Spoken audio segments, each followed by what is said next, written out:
ઉધનાના કલ્યાણ કુટીર વિસ્તારમાંથી 7 કિલો ગાંજાના જથ્થા સાથે 3 આરોપીઓની ધરપકડ કરવામાં આવી છે।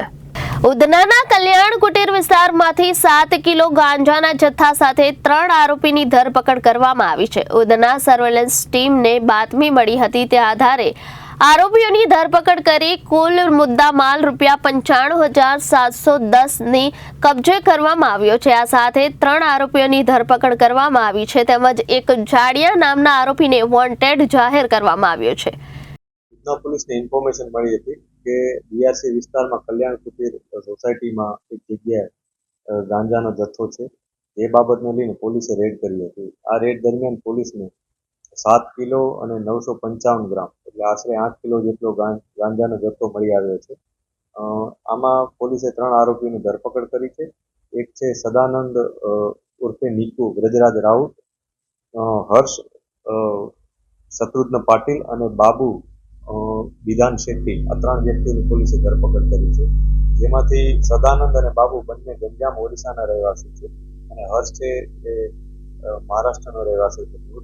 આ 3 વ્યક્તિઓ પાસેથી પોલીસને જે જથ્થો મળ્યો છે આ ઉપરાંત 3 મોબાઈલ અને અન્ય વસ્તુઓ પણ મળી છે જેની કુલ કિંમત ટોટલ 95,700 ની આસપાસ થાય છે। પોલીસે આ 3 વિરુદ્ધ કાયદેસરની કાર્યવાહી કરી ફર્ધર પોલીસ કસ્ટડી પણ માંગી છે। એમના 2 દિવસના એમના ફર્ધર પોલીસ કસ્ટડી પોલીસને મળી છે। આ લોકો જાડિયા નામના કોઈ વ્યક્તિ પાસેથી આ ગાંજાનો જથ્થો લઈ આવ્યા હોવાનું પ્રાઇમરી ઇન્ટ્રોગેશનમાં જાણવા મળ્યું છે। અમે આ બધી વસ્તુઓ ચકાસી રહ્યા છીએ કે આ વ્યક્તિ આ નામનો કોઈ વ્યક્તિ છે કે નહીં અને જે છે એ ક્યાં રહે છે અથવા એ કયા પ્રકારનો ધંધો કરે છે તમામ પ્રકારની માહિતી મેળવી રહ્યા છે।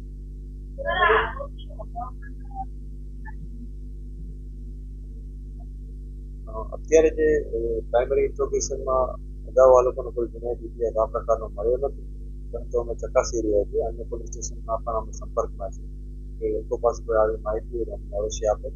અત્યારે આ લોકો પાસે પહેલી વાર આ પ્રકારનો માદક પદાર્થ જે ગેરકાયદેસર કોઈને લઈને આવ્યા હોવાની માહિતી છે। આ લોકો પાસે પહેલી વાર ગાંજાનો જથ્થો છે એ પ્રકારની જે અમને ઇન્ફોર્મેશન હોવાથી અત્યાર સુધી કોઈને વેચ્યા હોવાની કોઈ માહિતી મળી। Bureau report Janadesh news Surat.